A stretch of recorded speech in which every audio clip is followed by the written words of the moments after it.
Assalamualaikum warahmatullahi wabarakatuh. Perkenalkan, nama saya Raden Rasiriani dari Fakultas Hukum Universitas Surya Kencana dengan nomor NPM 74/2012-0046. Di sini saya akan menjelaskan materi mengenai pembaharuan Kitab Undang-Undang Hukum Pidana pada pertemuan keempat bersama Ibu Profesor Dr. Hajah Heni Nuraini SHMH dan Bapak Dr. Muhammad Rendi Aridayandi SHMH.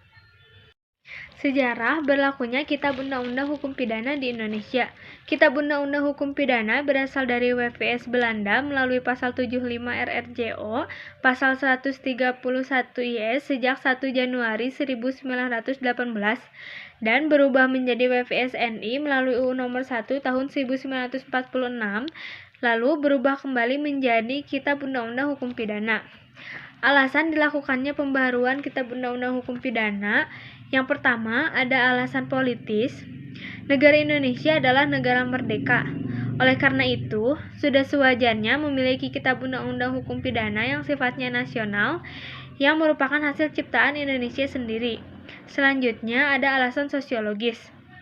Dalam Kitab Undang-Undang Hukum Pidana warisan kolonial Belanda masih ditemukan nilai-nilai budaya dan agama yang di Indonesia yang tidak diatur dalam Kitab Undang-Undang Hukum Pidana, bahkan tidak mendapat pengaturan. Oleh karena itu, dengan adanya Kitab Undang-Undang Hukum Pidana buatan Indonesia diharapkan dapat membuat aturan-aturan yang mencerminkan nilai-nilai budaya dan agama yang dianut di Indonesia.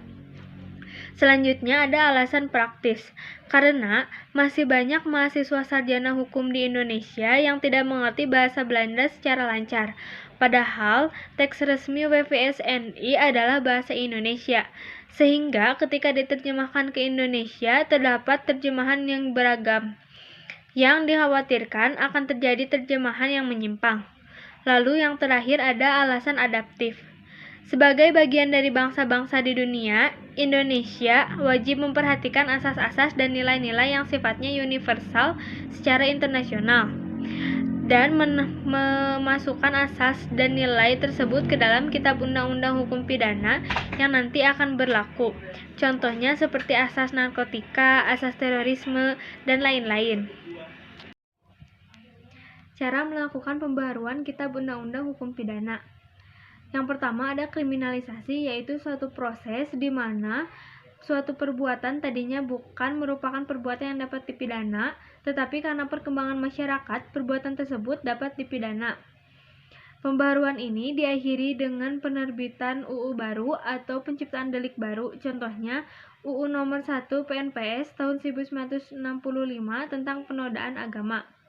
Selanjutnya ada dekriminalisasi, yaitu suatu proses pembaharuan yang tadinya suatu perbuatan itu dapat dipidana karena perkembangan masyarakat menjadi perbuatan yang tidak dapat dipidana atau memandulkan delik.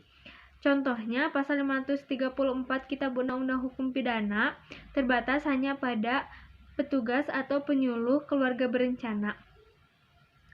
Selanjutnya ada rekriminalisasi, yaitu suatu perbuatan yang tadinya dapat dipidana karena perkembangan masyarakat menjadi tidak dapat dipidana.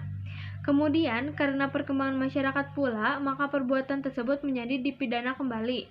Contohnya, UU Nomor 17 Tahun 1967 tentang penarikan cek kosong dicabut dengan UU Nomor 1 Tahun 1971, sehingga penarikan cek kosong tidak dapat dipidana.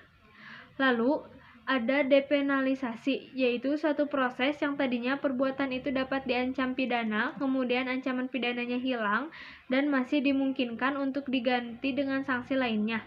Contohnya, sanksi kurungan diganti dengan sanksi administrasi. Selanjutnya ada mitigating, yaitu suatu proses pembaharuan yang tadinya suatu perbuatan dapat dikenakan sanksi hukum yang berat, diganti menjadi sanksi yang lebih ringan. Contohnya, pidana mati diganti dengan pidana kurungan seumur hidup. Mungkin cukup sekian yang dapat saya sampaikan.